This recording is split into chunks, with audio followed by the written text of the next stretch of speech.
Hi everyone, this is Dmitro, your English tutor.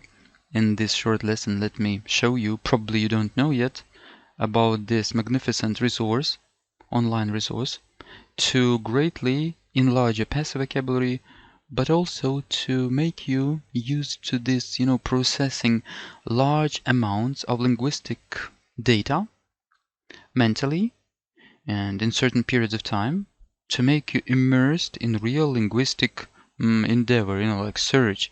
So let me explain please what I mean. Usually when you prepare, for example, for some test, you try to enlarge your passive vocabulary. Of course, it's natural. It's quite such a feasible effort. But very often, maybe in 90% of cases, the guys who do it, they do it in such a manner that they, for example, you read a text and you come across a new word, yes? So you just input it in Google Translate or some other facility, two-language facility, you see? And of course, you read the meaning, probably several meanings try to conceive of the entirety of this word, yes? And then so you think that, okay, I know this word, yeah, and it's very nice. This strategy, I think, may be justified when you have about 5 days before the test, or 4 or 6 or 7, because you don't have time, neither energy to plunge into some deep linguistic like debris area. However, if you have, let's say, 2 months before the test, 3 months, half a year, and something like that, yeah, I highly recommend that you switch to using one language dictionary, English dictionary. And my favorite of all times is Thefreedictionary by Farlex. Honestly, I don't know the company Farlex, what they do, but I suppose it has to do something with linguistics or some other mental activities. So Thefreedictionary, you just input in Google on thefreedictionary.com and you hop to this page, and I promise you will fall in love with this resource. It's just incredible. They are geniuses there. I'm out of words to describe my gratitude to this resource. I have been using it for probably 7 or 8 years, something. So what I mean, for example, yeah, here we have some word whip, because I was reading something and I saw that whip, but I wanted to make certain that I know some shades of the meaning of this word. So the free dictionary, it aggregates, you see the articles from several huge other dictionaries. For example, will you look whip? Yes. By the way, you can listen also. Whip. Yes. Whip. Whip. Yeah. Then you read, but these all meanings are just from one dictionary called American Heritage Dictionary of the English Language, and blah blah blah. Yeah. Okay. Then we have another dictionary, and again you can read.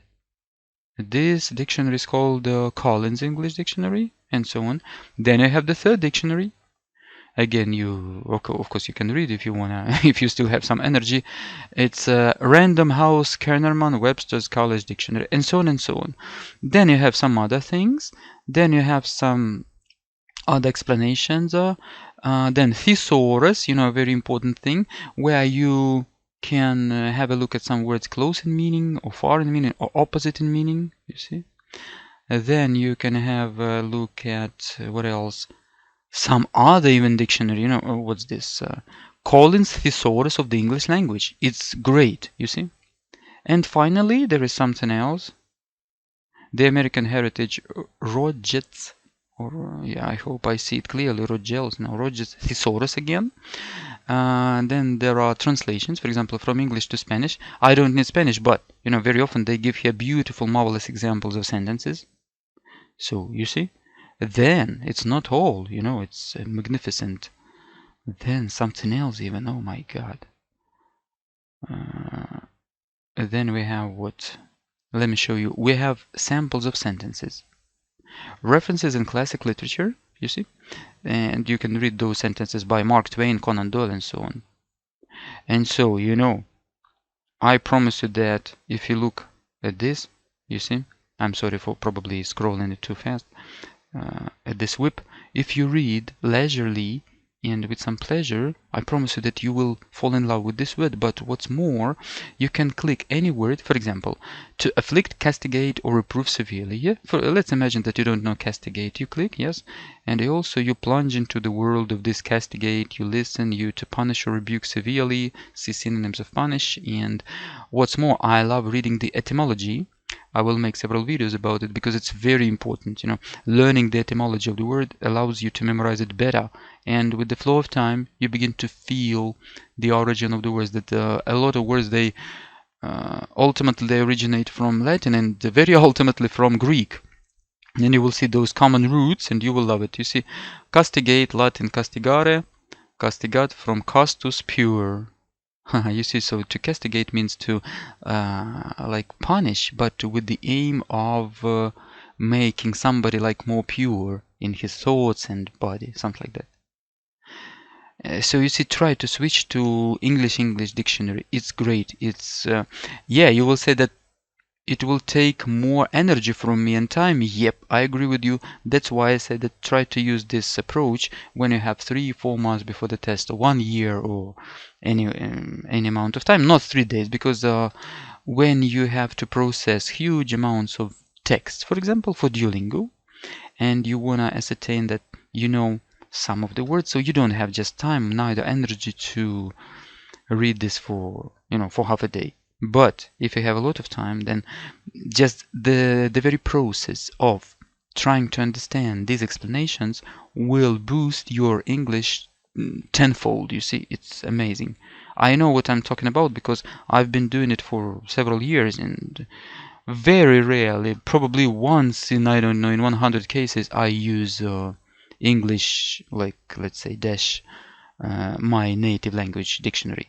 Usually it concerns some biological terms, some names of animals or plants, where really I have to understand, because even if I read the explanation, I don't understand what kind of an animal it is.